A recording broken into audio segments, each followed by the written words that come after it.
Blog Talk Radio. Boa noite, meus amigos. Estamos aqui de volta. Como sempre, começamos nosso programa invocando a Santíssima Virgem Maria, o Santo Padre Pio de Pietrelcina, e que roguem a Deus que nenhuma injustiça se cometa nesse programa. Hoje começou aqui em Colonial Heights o meu curso Conceitos Fundamentais da Psicologia. Irá até o dia 19 de setembro. Mais tarde, a gravação integral ou parcelas disso será colocada no site seminariodefilosofia.org. Então, continuam abertas as inscrições para o curso do Luiz Gonzaga de Carvalho Neto, meu filho Gugu, em Fortaleza. Contato com Renata, telefone 085-8652-0581. Para formar turmas em Belo Horizonte e Brasília, telefones com o misterioso senhor Eduí, 041-9974-4443 e 3527-0987. O misterioso senhor Eduí finalmente foi descoberto e está aqui em Colonial Heights. O pessoal do Centro Cultural Guairá está convidando para um programa de filosofia no qual serão exibidas e discutidas 32 aulas do meu curso de História Essencial da Filosofia. As sessões são quinzenalmente aos domingos, às 9h30 da manhã, em Londrina, Rua dos Farrapos, número 70, Londrina. Inscrição pelo telefone 043-3323-9315 ou pelo site www.centroguairá.org.br. Então aqui, evidentemente, o acontecimento da semana é essas enormes manifestações que houve em Washington, né, contra as reformas do Obama, os novos impostos e este projeto de novo sistema de saúde, que inclusive gerou a semana passada aquela situação extremamente constrangedora de um senador interrompeu pela primeira vez na história americana, um presidente americano no seu discurso anual ao Senado, foi interrompido quando o senador Joe Wilson o chamou de mentiroso, no instante em que ele disse que o seu plano de saúde não dará assistência gratuita a imigrantes ilegais. Isso é mentira mesmo, quer dizer, existe ali nominalmente não dá, mas quando você vai ler a coisa com atenção, você vê que eles vão ter acesso a esse plano. Isso aí vai, então, colocar no sistema de saúde mais 30 milhões de pessoas, pelo menos, sem que aumente concomitantemente o número de médicos. Né? Então, todo mundo sabe que isso aí vai custar um dinheirão e não vai adiantar nada. E pior ainda, quem vai ter que pagar isso aí é o contribuinte americano, as pessoas não querem pagar. Então, um tempo atrás já houve manifestações em 2.000 cidades americanas, quer dizer, a maior onda de protestos que já houve na história americana. A grande mídia não noticiava absolutamente nada. Agora que o protesto veio para Washington e reuniu mais de 1 milhão de pessoas, a maior passeata que já houve na história, a maior passeata de protesto que já houve na história americana. A grande mídia, então, trata de diminuir. Não, foram algumas dezenas de milhares de pessoas, etc. Mas só vocês verem as fotografias, que estão inclusive no Mídia Sem Máscara, www.mediasemmascara.org, né, e você vai ver o que é dezenas de milhares. Então, é incrível. A ruptura entre mídia e realidade aqui chegou num ponto extremo. Quer dizer, você pode contar que a mídia americana é apenas um instrumento de propaganda e manipulação pró-obamista. Ela não tem mais confiabilidade nenhuma. É uma coisa como nunca aconteceu na história do jornalismo mundial. Está acontecendo.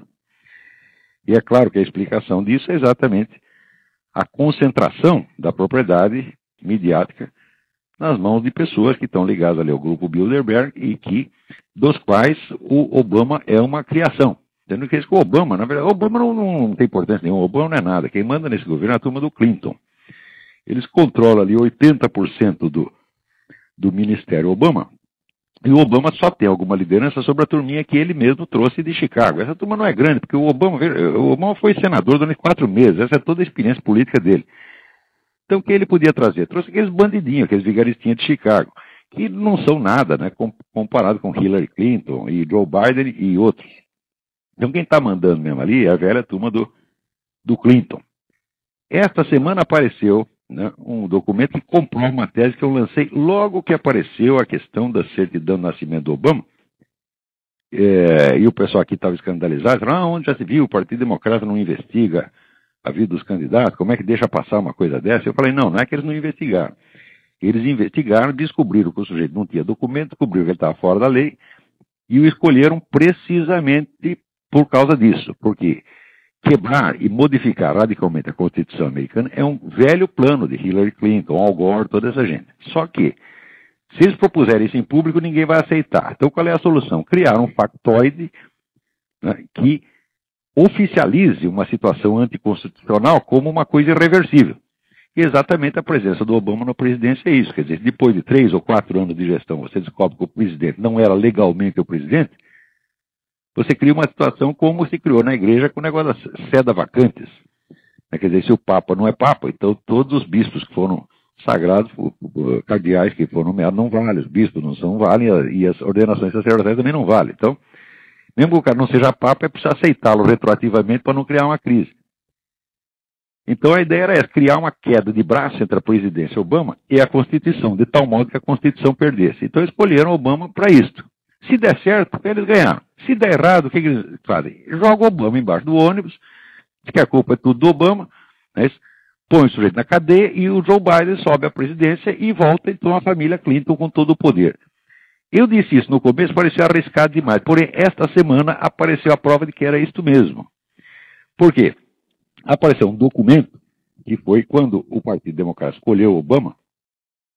Então eles fizeram uma declaração assinada, inclusive por Nancy Pelosi, por os chefões ali do Partido Democrata, a começar por Nancy Pelosi, dizendo assim: comunicamos aos nossos militantes, diretórios regionais, etc., que o nosso candidato é o seu Obama, o qual apresentou as qualificações legais requeridas para ser presidente da República. Só que eles fizeram isso e botaram na gaveta. Em seguida distribuíram para os diretórios um outro documento nos mesmos termos, sem a última parte da frase. Ou seja, não assumindo que Obama tinha as qualificações legais. Então, isso comprova que a dona Nancy Pelosi sabia perfeitamente que o sujeito não tinha qualificações legais.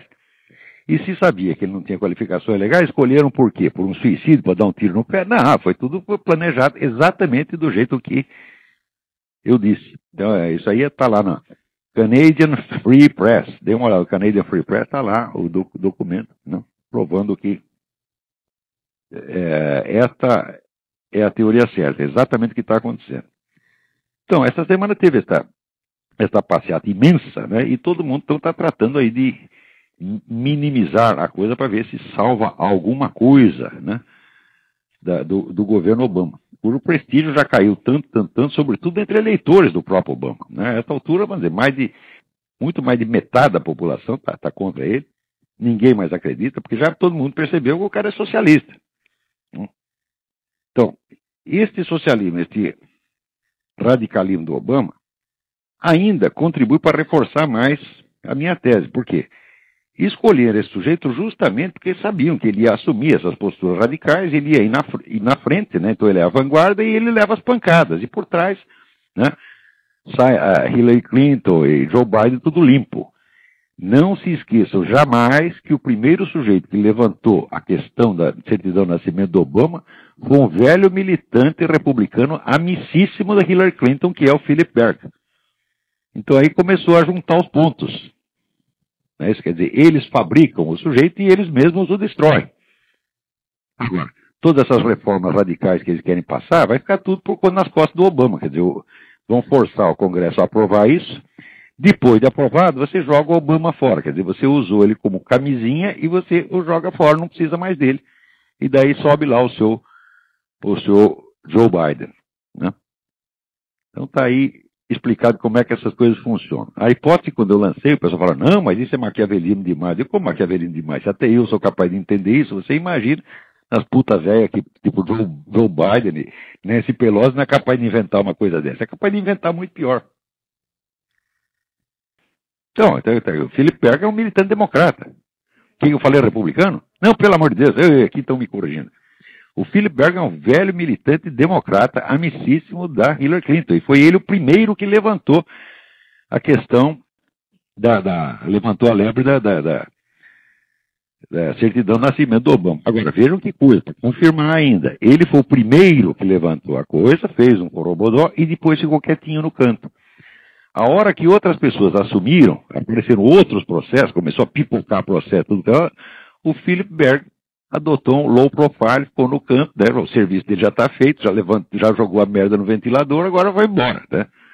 Então, isso é mais um elemento que confirma que o Obama foi posto lá para gerar a situação de inconstitucionalidade estrutural, de tal modo que, ou numa queda de braço entre a pessoa do Obama e a Constituição, o Obama ganha, ou o Obama perca, mas a Constituição sai perdendo junto também. Já vai estar tudo ferrado mesmo, já ficou 3 ou 4 anos de presidência ilegal, as malditas reformas que ninguém quer já terão sido enfiadas goela abaixo da população, e daí sobe lá o seu Joe Biden na presidência, e o Joe Biden também não é nada, quem é a Hillary Clinton. Você vê que esse poder da família Clinton é um negócio assombroso, assombroso. Então, o Obama perto deles é apenas um batedor de carteira, um trombadinha, um coitadinho, né? Então, é assim que está funcionando hoje em dia a política americana. Eles estão se brasilianizando muito rapidamente, né? Agora, enquanto isso, você veja, ligado a isso, acontece o seguinte. O Obama, para fazer esse negócio dos estímulos, né, ele está imprimindo dinheiro, né, que nem se fosse jornal diário, né? Com isso, naturalmente, o dólar cai. Como quem tem as maiores reservas de dólar no mundo é a China está louca da vida, né? Então, o que ela propõe? Mudar o dólar por uma moeda mundial, que já é o velho plano do pessoal globalista há muito tempo. Você acha que isso é coincidência? Quer dizer assim, o Obama de repente decidiu imprimir dinheiro e os chineses ficaram bravos. Digo, meu Deus do céu. Mas você precisa ser muito ingênuo e muito idiota para achar que uma coisa dessa acontece. Isso é um negócio articulado. Quer dizer, olha, você vai lá, imprime dinheiro, esculhamba com a economia americana. Eu aqui protesto, e daí surge um impasse. E daí nós resolvemos o impasse como? Criando a moeda mundial. Quer dizer, isso aí já está planejado há 20 anos e está sendo executado agora dentro da nossa cara. Então, a mídia, evidentemente, ela só noticia esses fatos isolados e faz de conta que não existe conexão. Mas, se você quer impor uma moeda mundial, é uma coisa tão difícil quanto você modificar a Constituição americana. Se você simplesmente propõe ideia e começa a lutar por ela, todo mundo fica contra. Por quê? Porque isso aí vai dar dor de cabeça para vários países, muita gente vai resistir, etc, etc. A começar pelos americanos, não vão querer isso de jeito nenhum, né? Então o que você faz? Você cria um factoide que torna aquilo que seria um problema, vira uma solução para um problema que você mesmo criou. Então o negócio de você criar dificuldade para vender facilidade. Então, é necessário, existe alguma necessidade de imprimir dinheiro, de criar uma inflação nos Estados Unidos? Claro que não. Isso está sendo feito só para sustentar essa política absurda do Obama. Então ele inventa um problema que não existe, né? E daí, naturalmente, o chinês estrila, faz de conta que está muito zangado. Na verdade, está contentíssimo. O chinês não vai perder um tostão. Você acha que eles vão deixar assim, o dólar desvalorizar até o fim, a China ficar na tanga? Claro que não. E eles apenas isso, é a chance para você trocar o dólar pela moeda mundial. Olha, a gente já tem Tribunal Penal Internacional, já tem regulamentos alimentares internacionais, tem o Códex Alimentares, né? Você já tem a Organização Mundial da Saúde, ditando critérios para todo mundo, os padrões de educação já estão mundializados, agora a gente tem a moeda mundial. Olha, como é que se unificou a Europa? Começou pela moeda. Na hora que você tem a moeda mundial, você tem o governo mundial no dia seguinte, automaticamente. Então, e no Brasil ainda tem animais, que quando você fala em governo mundial, eles dizem teoria da conspiração. Teoria da conspiração, meu filho, é a puta que eu pariu, você está entendendo? A coisa está acontecendo na sua cara, seu idiota. Quer dizer, olha, assim, a burrice brasileira é uma coisa assim que transcende o infinito, tá? Não há meios matemáticos de você representar a burrice brasileira. Quer dizer, é uma burrice voluntária, o sujeito não quer saber, né? E por que não quer saber? Qual é a posição do Brasil no mundo? O Brasil é um dos elementos fundamentais da aliança Rússia-China e radicalismo islâmico anti-americano. Sobretudo, o Brasil está se aproximando cada vez mais da Rússia. Vocês acompanham isso aí, Rússia e China, né? Então, os caras têm, vamos dizer, é o famoso acordo de solidariedade de Pequim, onde você vai criar, vamos dizer, é o novo globalismo, o outro globalismo, como se tivesse existido algum dia um outro, né? Então, o globalismo central dele vai ser Moscou e Beijing, né?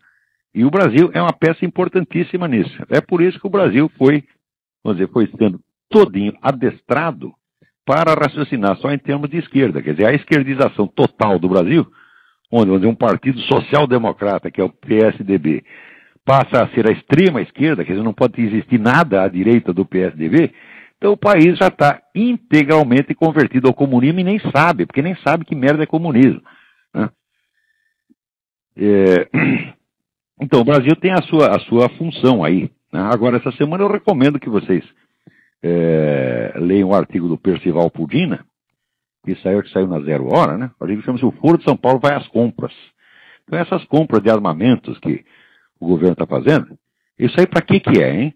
É para o Brasil se integrar na grande guerra popular contra o imperialismo. Isso aí é o chavismo em ação. Agora, essa milicada que eu antigamente tinha algum respeito, agora não tenho mais, da milico brasileiro não presta, atenção ao que eu estou dizendo. São todos covardes, boiolas, eu tenho o maior desprezo por essa gente. Essa gente, assim, você dá uma arminha para eles ficam contentes. Então o governo está comprando umas arminhas, os generais estão tudo contentinhos, porque agora eles vão brincar de guerra, entendeu? E com isso eles vendem a sua alma, vendem o seu compromisso histórico e vão todos servir sob as ordens de Hugo Chávez, vão bater continência para Hugo Chávez e lamber o sapato de Hugo Chávez. Estão todos loucos para fazer isso. E aqueles que não estão, aqueles que não gostam disso, estão quietinhos e aceitam tudo isso em troca das arminhas. Porque, olha, isso eu vi com meus próprios olhos, como no governo Fernando Henrique, né, as Forças Armadas tinham sido boicotadas, os desgraçados correram tudo para o colo do Lula. Eu vi a reunião lá no Clube da Aeronáutica, 700 oficiais, assim, tudo com aquele sorriso deslumbrado na frente do Lula. Quer dizer, você se vende para comunista em troca de arminha, ainda quer que a gente respeite? Olha, as Forças Armadas já foram alguma coisa no Brasil. Quem conta com elas está perdido. Não conte com Forças Armadas. Esse pessoal já está vendido. Se tem 2 ou 3 ali que eu conheço que não estão vendidos, é muito. Esses, talvez, salvam teoricamente a honra das Forças Armadas. Essa honra já foi para o buraco, há muito tempo. Então, agora, olha aqui. Esta semana saiu aquele negócio da indenização, né, para a família do seu João Goulart, né, que foi então, injustiçado pelo governo de 64, sofreu perseguições, coitadinho, né? Então agora o Jango está retroativamente virando um herói perseguido. Agora, quem é o seu João Goulart? O João Goulart é o sujeito que, antes de 1964, quando ele estava na presidência, ele recebeu provas de que havia guerrilha cubana no Brasil. O que ele fez com as provas? Iniciou um inquérito, mandou prender os caras? Não, botou tudo numa pasta e mandou entregar para o Fidel Castro. Isso é ato de alta traição. O cara tinha que ser tirado da presidência imediatamente, merecia o fuzilamento. E é para esse cara que nós estamos dando agora, com o dinheiro do contribuinte brasileiro, enchendo a família dele de dinheiro e fazendo o cara de heróizinho, né? Agora, o mais bonito é o seguinte, a prova de que não existe direita no Brasil é que ninguém investiga a história da esquerda. Quer dizer, a história no Brasil é monopólio de esquerdista. Então, só se conta a história no Brasil pelo prisma dessas organizações de esquerda. A história é o Departamento de Relações Públicas do Partido Comunista Brasileiro. Isso aí, toda a produção universitária, ela está lá só para mostrar o que interessa ao Partido Comunista e esconder o que não interessa ao Partido Comunista. Ou seja, a história no Brasil virou uma operação de desinformação, uma engenharia de desinformação conduzida pelo Partido Comunista e devido associados. Só para isso que serve. O sujeito do Brasil que é historiador, o historiador para mim está abaixo de puta. O historiador universitário brasileiro é isto. Então, por exemplo, livros sobre os anos de chumbo, os caras que foram torturados, são milhares e milhares e milhares de livros. Você não tem um livro sobre a atuação da KGB no Brasil. E quando você descobre alguma coisa sobre as conexões internacionais da esquerda, é porque um esquerdista mesmo deu com a língua nos dentes. Porque os chamados direitistas não querem investigar. Eles ajudam o inimigo a esconder seus crimes. Por exemplo, 10 anos atrás, eu procurei vários empresários e líderes militares e disse para ele, olha, através de um amigo meu, eu posso ter contato com um historiador russo que mora em Moscou, um membro da Academia de Ciências, que morou no Brasil e fala português. Se vocês derem $500 por mês para esse cara, isso é um dinheirão em Moscou, ele entra lá nos arquivos do Partido Comunista e descobre todas essas conexões, descobre quem trabalhava para a KGB, etc, etc. Muito bem, alguém me deu ouvidos, alguém ajudou a fazer essa pesquisa? Ninguém aqui, generais, empresários, vocês são todos uns bosta para mim, bosta, tá entendendo? E, quer dizer, fogem da sua obrigação e depois vão lá puxar saco de Lula, tá entendendo? É uma vergonha, uma vergonha. Eu não posso ter vergonha de ser brasileiro porque eu não tenho culpa. Eu já falei, eu sou um coitado do espermatozoide que foi atirado de lá de Portugal. Os caras jogaram o espermatozoide do outro lado do Atlântico. Fui parar na América, né? Os caras disseram que era América. Eu digo, América? Eles nem disseram qual América. Me enganaram, porra. Então não tenho culpa nenhuma de ter nascido aí, portanto não tenho vergonha, né? Agora, estou falando que quando se descobre alguma coisa, não é porque algum conservador foi lá investigar. Não, não investiga nada. Há um próprio cara da esquerda que dá com a língua nos dentes. Então isso acontece de vez em quando. Como, por exemplo, esse negócio da guerrilha que eu contei do João Goulart, isso aí saiu no livro da Denise Rollenberg, que é uma historiadora de esquerda. Ela publicou isso porque ela não sabia que eu ia ler. Se ela soubesse, ela vai cair na mão do lado, então não publica. Né? Que ela falou assim, como quem está conversando entre amigos, contando uma coisa que eles sabem, uma fofoca de família, né? Daí caiu na mão do inimigo, que sou eu, porque você sabe que outro dia eu publiquei aquele artigo, né? A Excelência, daí o PT fez uma manifestação de desagravo ao Tarso Genro, porque ele tinha sido atacado por setores da direita. Agora, eu virei setores da direita. Setores o caralho, meu filho, eu não sou setor de direita nenhuma, não existe direito nenhum, não estou conectado a nada, eu sou um indivíduo, e vocês tudo, junta 5 mil líderes comunistas, os caras tudo têm medo de mim, de um sujeito só, porque é um bando de cagões. Então, eles, para justificar a vergonha que eles estão passando, justificar o vexame, eles inventam que eu sou setores da direita. Então, deve ter, assim, né, uma organização bilionária por trás de mim, então justifica o medo deles, para eles não confessar que eles têm medo de um sujeito sozinho. Quer dizer, mas que tipo de gente é isso? Isso é subminhoca, porra. Né? Então, voltando aí, de vez em quando um sujeito dá com a língua nos dentes. Então, essa semana, um outro que deu com a língua nos dentes, que diz que durante o tempo do governo militar, a Coreia do Norte e a China treinavam guerrilheiros brasileiros. Então, aí, vai dizer que a guerrilha era para restaurar a democracia no Brasil? Ora, meu Deus do céu, qualquer um sabe que não era isto. Isto é um esquema internacional, uma intervenção internacional nos assuntos brasileiros, uma agressão internacional financiada por Cuba, China, Tchecoslováquia, Coreia do Norte. Isso era a boa e velha Revolução Comunista. Agora, nenhum jornal diz isto. Por quê? Jornal, o que é hoje? O jornal é um órgão de desinformação comunista. Os caras dominaram toda a profissão jornalística e quem quer que acredita nesses camaradas está sendo feito de trouxa. Agora, é claro que mesmo, por mais que você queira esconder, depois que passa 30 anos, você diz, esse pedacinho aqui nós podemos contar. Então, conta, porque já não vai acontecer mais nada. Olha, você veja, assim, quando começou esse negócio de indenização e de coitadice, nós fomos torturados, o pessoal tivesse reagido, falando, não, vocês são muito mais criminosos, muito mais torturadores do que todas as ditaduras latino-americanas juntas. E Coreia do Norte, meu Deus, é um regime genocida. Cuba é outro regime genocida. China é o regime mais genocida da história humana, matou 70 milhões de pessoas, era para essa gente que vocês trabalhavam. Agora vem se fazer de coitadinho aqui, de herói da democracia. Se alguém tivesse reagido à altura no começo, se Forças Armadas tivessem reagido à altura, não teria acontecido isso. Só que Forças Armadas, quando leva cuspida na cara, o que ela faz? Emite uma notinha oficial que ninguém lê. Mas que coisa de viados, tá entendendo? Coisa vergonhosa, porra. As Forças Armadas jamais podiam ter aceitado essa chantagem. Agora, até na tal da Comissão dos Direitos Humanos está lá representando as Forças Armadas para ajudar os caras a ganhar dinheiro. O Brasil teve 2.000 prisioneiros políticos ao longo de 20 anos, né? Mesmo considerando o terrorista como prisioneiro político, que não são, né? Estavam lá não por suas ideias políticas, mas por ter cometido ato de terrorismo. Foram 2.000 no total. Já foram dadas indenizações para 63 mil pessoas. Quer dizer, da onde saíram os 61 mil extras? Eles foram prejudicados no quê? Esse pessoal não tem vergonha na cara, porra. Né? Tá aí, a minha mulher foi prejudicada, ela perdeu emprego, porque estava numa organização de esquerda. Eu não vou dizer qual, porque senão ela me bate depois que eu devo chegar em casa. Era a organização mais imbecil que tinha, ela estava lá. E ela perdeu emprego, ficou 2 anos sem poder trabalhar, ninguém aceitava, porque a folha corrida dela estava lá carimbada, que tinha processo de lei de segurança nacional. Agora é o seguinte, nós temos vergonha na cara, nós não vamos pedir indenização por causa disso. Agora o pessoal lá, chegou um sargento, olhou feio para ele, querendo indenização.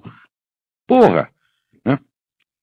Agora esse pessoal que está trabalhando para Cuba, China e Coreia do Norte, vem reclamar de tortura, são os maiores torturadores do mundo. Então tudo aquilo que eu escrevi daquela excelência vale para muitas excelências, entendeu? Ai, ai, ai. Essa semana aqui, mais uma notícia aqui, até no Estadão. A polícia cubana deteve nesta quinta-feira 10 Iosvani Anzardo Hernandes e Ione Jaime Ruiz Carvalhosa, os responsáveis pelo jornal digital independente Candonga, na cidade de Urbano Norte, no leste do país, disseram os familiares dos detidos. Né? E aí vai, quer dizer, os caras estão... Olha, Cuba, a essa altura, as prisões de Cuba estão cheias de prisioneiro político até agora. Sofrendo tortura, sofrendo privação. E no Brasil, quando fala de maus tratos, quer dizer que os caras levaram porrada durante 2 semanas. Agora, em Cuba, eles jogam o sujeito na cadeia. Foi que nem o Armando Valadares, deixaram o sujeito 24 anos na cadeia. Por quê? Porque eles queriam que colocassem, ele trabalhava aqui numa companhia de eletricidade, uma estatal, qualquer coisa assim, e tinha que botar uma plaquinha, né, comemorativa do Fidel Castro. Ele não quis colocar a plaquinha, jogaram na cadeia e esqueceram. O sujeito ficou 24 anos na cadeia por causa da porra da plaquinha. Eu não sei que quando entrou lá ele não tinha meia ideia política, né? Não participava de nada, apenas o sujeito não gostou da ideia da plaquinha, 24 anos de cadeia, né? Então isso aí é que nem o Esquadrão da Morte, um lugar que eu morava aí. Só tinha sentença única, era pena de morte, né? O sujeito estuprou uma garota, pena de morte. Roubou um queijo, pena de morte, né? Olhou feio, pena de morte. Então, Cuba é assim, porra, né? E esses caras trabalham para isso. Tinha alguém na linha aí? Já foi, né? Tá bom. Então, agora, enquanto isso, você veja, enquanto o Brasil está comprando arminhas aí para brincar para os generais brincar de Hugo Chávez, né? O próprio Hugo Chávez continua comprando armas e já anuncia um programa nuclear em parceria com os russos. Para entender o que está acontecendo no mundo hoje, vocês têm que ler um livro de um autor que chama-se Robert Chandler. O livro chama-se Shadow World, Mundo das Sombras. É o primeiro livro de um analista político americano, além do Jeffrey Nyquist, que já está dizendo isso há 20 anos, mas ninguém presta atenção, que mostra o que é essa articulação mundial anti-americana, que vai rastrear a coisa desde o início e mostrando, não, nada está acontecendo porque sim. Você tem uma articulação de Rússia, de China, de radicalismo islâmico, essa coisa toda. E não é só radicalismo islâmico, ele mostra que o centro da subversão islâmica é a Arábia Saudita, que nominalmente é aliado dos Estados Unidos. Então, no tempo do governo Bush, ficava lá o Bush trocando beijinho com a turma da Arábia Saudita, enquanto isso vocês estão lá financiando tudo quanto é terrorismo, né? E financiando a corrupção aqui dentro. A coisa é gravíssima. Então, leiam esse livro do Robert Chandler, né? Eu gostaria até de traduzir e publicar esse livro, mas isso demoraria tempo e a coisa é urgente. Então, se possível, leiam, né, desde já. Né? Então, aqui, programa nuclear em parceria com os russos. Quer dizer, a coisa está gravíssima. Agora, o problema com o Robert Chandler é o seguinte: ele diz que existem 3 esquemas globalistas. Um esquema americano, que quer globalizar o mundo na base da democracia capitalista.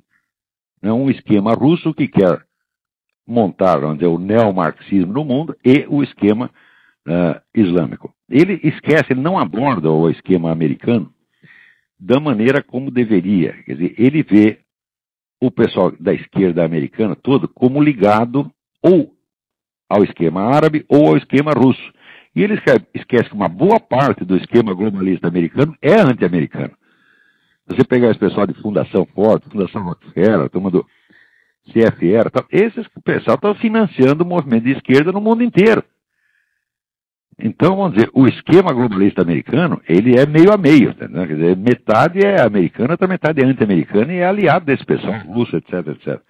Então, essa parte é a única que ele não aprofunda, mas a descrição que ele dá dos outros 2 esquemas é muito, muito perfeita. É isso. Também, vivendo e aprendendo. Essa semana, né, eu li um livro aqui de um jornalista americano, chamado Ralph de Toledano, onde conta uma coisa que eu já desconfiava, mas eu não tinha certeza. Sabe que uma das grandes influências culturais aqui nos Estados Unidos, responsável pelo ingresso do marxismo cultural, que depois virou feminismo, um movimento gay, cotismo racial, etc, etc, né? O pessoal da escola de Frankfurt, que veio tudo para cá. E eu não sabia direito as origens da escola de Frankfurt, porque nenhum dos historiadores puxa-saco conta a origem. Quem inventou essa coisa foi o próprio Wilhelm Münzenberg. Wilhelm Münzenberg e Karl Radek, os inventores da escola de Frankfurt. Porque veja como esses caras pensavam já longe. né? Eles já estavam impressionados naquela época porque o proletariado europeu, em vez de aderir à Revolução Socialista Internacional, tinha se aliado com as forças nacionalistas, né? E, vamos dizer, se alistado maciçamente nos exércitos nacionais, porque é exatamente o contrário do que eles esperavam que acontecesse. O próprio Lenin já ficou chocado com isso, né? Porque a ideia dele é o seguinte: o proletariado, o capital não tem pátria, o proletariado também não tem pátria. Então a solidariedade proletária, ela vai se sobrepor aos elos de solidariedade nacional. Então o proletariado de todos os países se recusará a lutar para defender a sua burguesia e os proletários vão se aliar e derrubar todos os governos. O proletário fez exatamente o contrário, foram os mais nacionalistas de todos, e está um pouco se lixando com a solidariedade proletária internacional. Então, imediatamente, todos os cérebros do movimento comunista ficaram chocados com essa coisa. E o que ficou mais chocado foi o Georg Lukács, né? Então, diz o Ralph de Toledano que houve, ele dá até a data, o lugar certo, de uma reunião entre o Georg Lukács, Philip Münzenberg e o Karl Radek, que era o assessor direto ali do Stalin, e começaram a planejar já uma estratégia de longuíssimo prazo, que seria aquilo que veio a se chamar o marxismo cultural mais tarde. E daí foi através dessa gente que surgiu, então, com dinheiro soviético, a Escola de Frankfurt.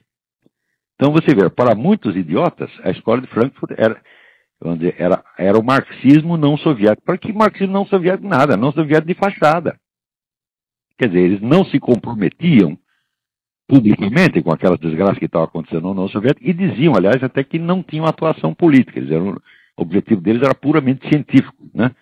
Mas como é que o objetivo puramente científico pode gerar tantos movimentos subversivos assim em tão breve tempo, né? Quer dizer, que raio de ciência puramente teórica é essa? Então fica aí, né, descoberto mais uma. Eu sempre achei, já sabia que toda essa história do Gramsci, a estratégia do Gramsci, não foi invenção do Antônio Gramsci. Quer dizer, quando o Gramsci estava escrevendo aqui na cadeia, lá na Itália, o Stalin já tinha pensado tudo aquilo. Agora, ver marxismo cultural também foi Stalin que pensou. Você vê, esse sujeito era realmente um gênio do mal, né? Os outros são tudo apenas amadores, né? Então, está aí mais uma, né? Virou outra coisa. Interessante, alguém aqui me entrega um negócio, que é a cartilha de direitos humanos do Ziraldo, né? E está aqui, entre outras coisas, ele fala que é negócio da antipsiquiatria, que eu comentei aqui. Homens e mulheres que o povo acostumou a chamar de loucos são conhecidos como pessoas com sofrimento psíquico. Já se provou que elas não precisam ficar presas em hospícios e hospitais psiquiátricos, longe dos outros, para melhorar. Pelo contrário, viver junto das famílias que os amam é o melhor remédio. É direito delas receber tratamento digno. Então, esta aí é a antipsiquiatria. Você tira os loucos tudo do hospício e manda para casa. Claro que toda a família vai ficar louca também, vai dar um monte de desgraça, um monte de homicídio, mas isso aí não interessa, né? Eu já contei para vocês, mas não com todos os detalhes que a coisa merece, como é que isso se originou. Isso se originou por quê? Na União Soviética, na década de 60, era norma você internar em hospital psiquiátrico os dissidentes políticos. Então a psiquiatria era usada como instrumento de exclusão dos indesejáveis. O Senado americano começou a investigar o negócio, mandou os camaradas para investigar e imediatamente veio o troco. Qual é o troco? É a antipsiquiatria. A antipsiquiatria foi introduzida na Europa por um chama David Cooper, que era um agente da KGB. Como é que eu sei disso? Eu sei disso porque o principal colaborador dele, que era o Lang, Ronald Lang, o Lang contou isso aí, o Lang deu com a língua nos dentes. Disse, de fato, vamos trabalhar para a KGB. Então, toda essa interpretação de que o sistema psiquiátrico é uma arma repressiva, usado no Ocidente, é uma metáfora, mas que descrevia literalmente a União Soviética. Então, você inverter o literal e o metafórico já é um procedimento estilístico característico dessa gente, né? Então, aquilo que na União Soviética acontecia como sistema, e que aqui, evidentemente, pode acontecer, quer dizer, se você pegar de 2.000 pessoas que estão internadas no hospício, pode ser que tem 2 ali que foram excluídos como inconvenientes, mas os outros estão lá porque precisam de tratamento mesmo. Né? Então inventaram toda essa teoria para dizer que quem estava usando o sistema psiquiátrico como arma repressiva era o Ocidente na União Soviética. E esses filha da puta, Ronald Lang, David Cooper e outros colaboraram com isso. E até hoje tem palhaço que 60, 70 anos depois repete a mesma coisa sem saber a quem está servindo. Agora, o Ziraldo, gente, o Ziraldo não sabe nada. O Ziraldo é que nem o Johnny English, tá entendendo? O Ziraldo não sabe o que é o medo, o Ziraldo não sabe o que é o perigo, o Ziraldo não sabe nada. O Ziraldo é uma besta quadrada, é o sujeito que sabe fazer uns desenhinhos, tá? E olhe lá. Né? E com isso no Brasil vira intelectual. O sujeito faz desenho. Eu, quando tinha 15 anos, eu desenhava que nem o Ziraldo, grande merda. Né? No Brasil, a gente faz aqueles rabisquinhos lá, aquelas coisinhas de criança, né? E todo mundo, é um gênio, tá? Pô, no Brasil é tão fácil ser gênio, até o Chico Buarque é gênio, o Luiz Fernando Veríssimo é gênio, né? Eu e o Mário Fernando Santos é que somos umas bestas quadradas, né? Quem somos nós perto desses caras, né? Então tá aí o Ziraldo repetindo esta porra, tá entendendo? O Ziraldo é o sujeito que a gente tinha processado a revista Bundas, né? Processar um negócio chamado Bundas, né? Pega até mal pra mim, ele tá processando as Bundas. Puta vida, né? Então, a Bundas era a única revista, né, que tinha como título o nome do órgão pensante dos seus redatores, né? E daí, eles escreveram os negócios lá contra mim e eu processei. A hora que eu vi o Ziraldo na audiência, aquele velho decadente, gaga, você tá entendendo? A revista já tinha falido. Eu fiquei até com dó, sabe? Eu perdoei o cara. Falei, vai, tomar no cu. Estou satisfeito, só mandei tomar no cu, já tá tudo bem. Só que depois ele veio querer puxar meu saco, se fazer de meu amigo. Falar, aí também não, a minha degradação não chegou a esse ponto, eu não converso com bunda. Né? Então, tá aí, direitos humanos. Estão dando isso para tudo quanto é criança, pegando essa doutrina inventada, vamos dizer, para esconder um crime monstruoso, está sendo aí vendida para as pessoas como se fosse o suprassumo da bondade, do humanismo, da caridade, etc, etc. Então, o negócio está mal. Olha, como hoje eu estou aqui fazendo o programa num outro lugar, estamos fazendo aqui no hotel onde eu dei o curso, estou dando o curso de conceito fundamental de psicologia, e hoje vou encerrar o programa um pouco mais cedo. Então, até a semana que vem, muito obrigado.